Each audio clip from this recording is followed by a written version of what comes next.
Next up, Campbell's short story, Good Salesman, an adventure in the personal columns of a great newspaper, brought to you by Campbell's Tomato Juice, the largest selling tomato juice in America. And now, The Good Salesman. My name is Helen Wilson. I live in Ohio with my sister Sarah, who is younger than I am, though she's married and has 2 children. I suppose I should really have been the younger sister, because Sarah's quite the older sister type, and I'm afraid am, well, shy and unattractive. It's quite a large city we live in, but I'm lonely, terribly lonely. Sometimes I think you can be lonelier in a large city than anywhere else in the world. And the awful, wasteful, unnecessary part of it is that all around are thousands and thousands of other people just as lonely as you are, if you only knew how to reach them. I suppose that's why I started reading the women's pages of the newspapers. These columns where people tell their troubles and ask for advice, and from that it was only a step to poring over the personal columns, trying to understand the stories that lie behind those pathetic few lines signed John and Ruth and Mother. And I think it's silly and undignified.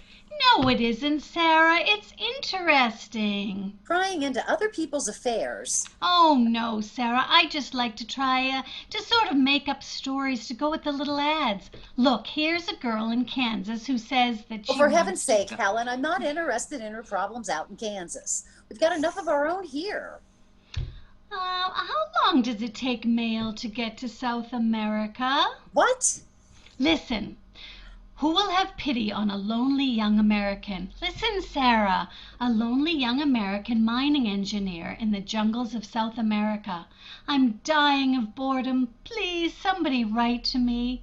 Richard Marshall, General Delivery, Montaluna, Venezuela. You're not going to start writing to these people now, are you? For goodness sake. Oh, Sarah, can't you understand? You've got all your married friends, your bridge club, Albert and the children. You've got dozens of things to keep you busy and occupied, but I haven't, and I'm lonely. Well, even so, you're hardly in the position where you need to write to perfect strangers. You're not going to write to him, Helen. No, I guess not, Sarah.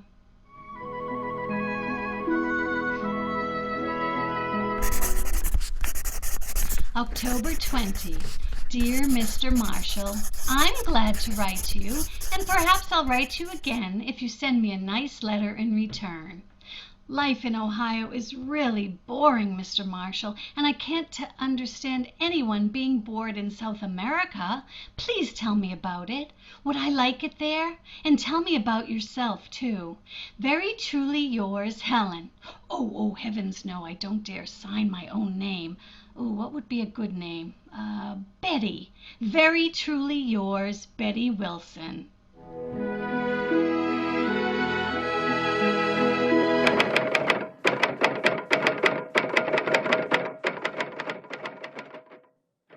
Montaluna, Venezuela, November 9th.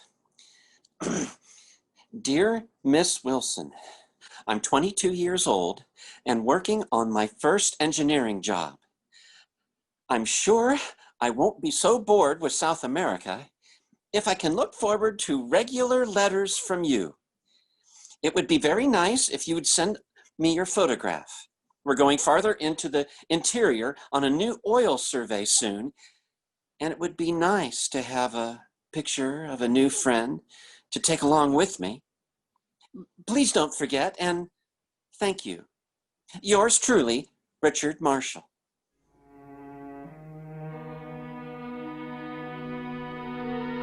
January 22. Dearest Richard, Dear Richard, enclosed is a picture of me that was taken when I graduated from high school. I warn you, it flatters me. At present, I'm living with my Aunt Helen. She wants me to marry a wealthy young man in the flour milling business, but I don't want to. Haven't I been good to send you my picture right away? Now you must send me yours. Please give my regards to the mango trees, the boa constrictors, and the pampas. You see, I've been doing quite a lot of reading up on South America. With kindness, no, fondest regards, Betty.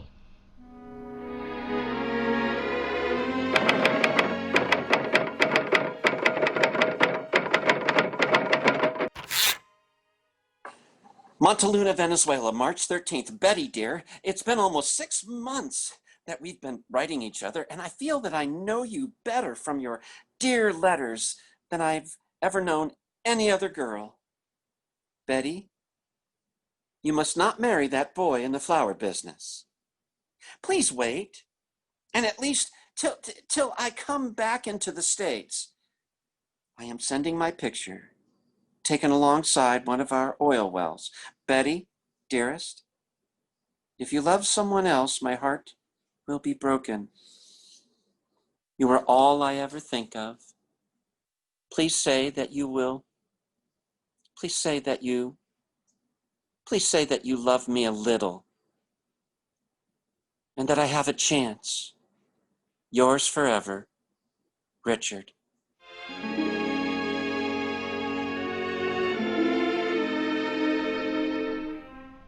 April 20.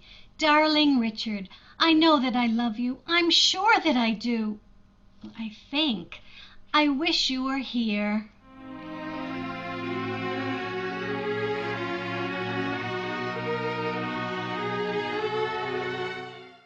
May 21st. Betty, darling, I'm coming home. There's a little more survey work on one of our oil wells to do, but it will be finished in about a week or so. And then I'll be leaving. For the first time, we'll see each other. Betty, darling, last week I picked out something that I thought you would like. It's an engagement ring, and I will have it in my pocket when I see you. By the way, my favorite uncle, Mr. Albert Marshall, who has been knocking about South America for 4 years, is on his way back home.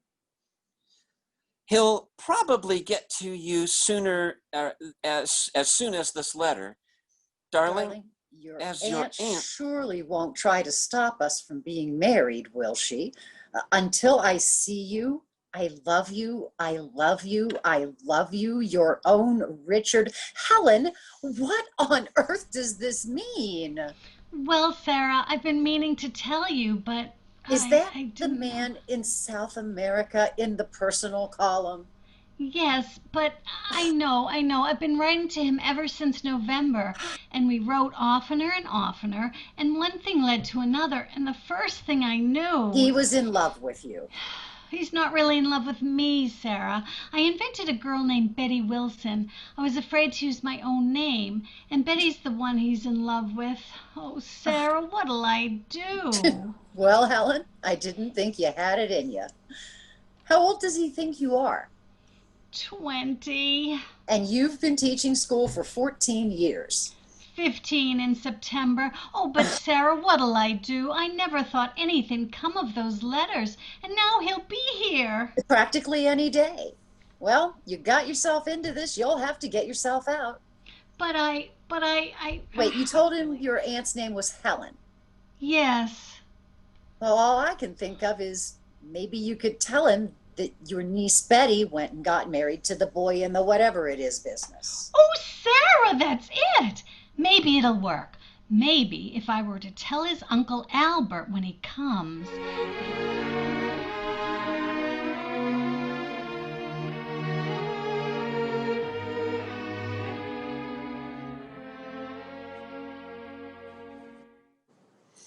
Well, but I was looking for Miss Betty Wilson. Oh, I'm her aunt. Isn't she here? I had a message for her from South America. I'm sorry, Betty was married 2 weeks ago. Married? Oh, but that's impossible. Why, they loved each other. She told him she loved him. You're Albert Marshall, then. Oh yes. Did you force her to marry that flour mill man? What? Oh, no. Won't you come in, please? Oh, thank you.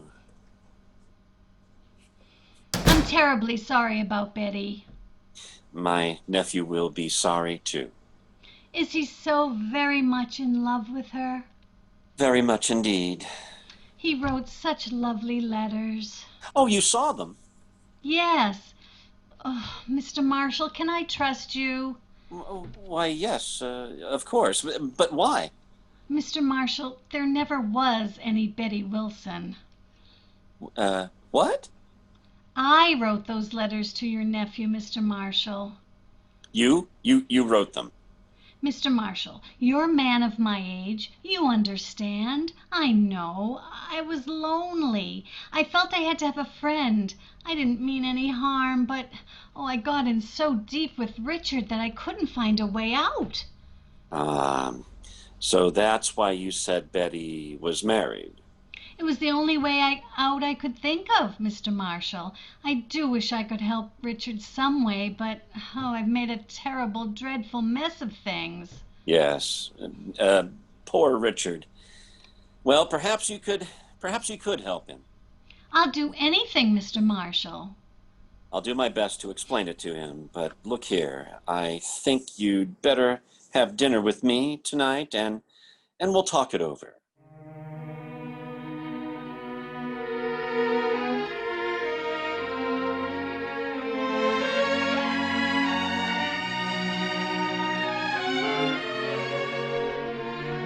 That was 3 months ago. We sat and talked of America and Ohio farmland and everything in the world, except Albert's nephew, Richard. And when I told Sarah about it, she complimented me. She was sure the whole thing was over. But it wasn't. Albert called me up the next week to tell me that he'd had a cable from his nephew in South America saying that he had decided to remain there, and would he please explain to me. Well, 3 months is a long time, and Albert and I got better and better acquainted. Here he comes now. Would you like to come with us? Oh, I hope I'm not too late, Helen. Oh, Albert, you look wonderful. Well, thought the hat might be a little skittish for an old man. Oh. But it's all right for the occasion, isn't it? It's wonderful. All right. Where do we go? Right around the corner. Oh. There, see that window? Excited? A little. You? Well.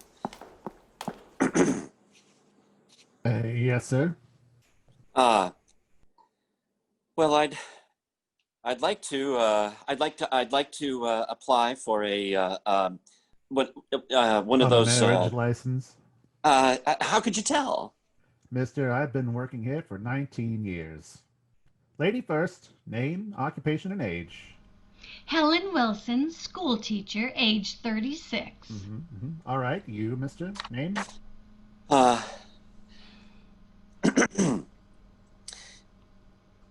Richard Marshall. Richard Marshall? Helen, dear, I should have told you before this. I should have told you that day when you first called. When I first called on you, when you were so honest with me. I started the same way you did, Helen. I was lonely too, and I was a young mining engineer sounded a lot better than a middle-aged toy salesman. Occupation, toy salesman. But the photograph! Oh, I bought it right out of the photographer's window, darling.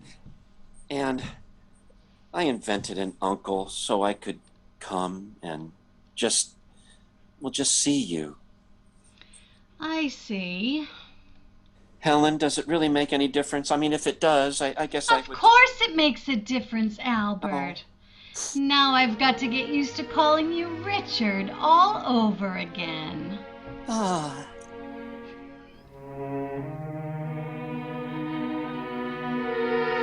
And so they lived happily ever after, even if they couldn't remember each other's names at the time. These short stories come to you with the compliments of Campbell's Tomato Juice.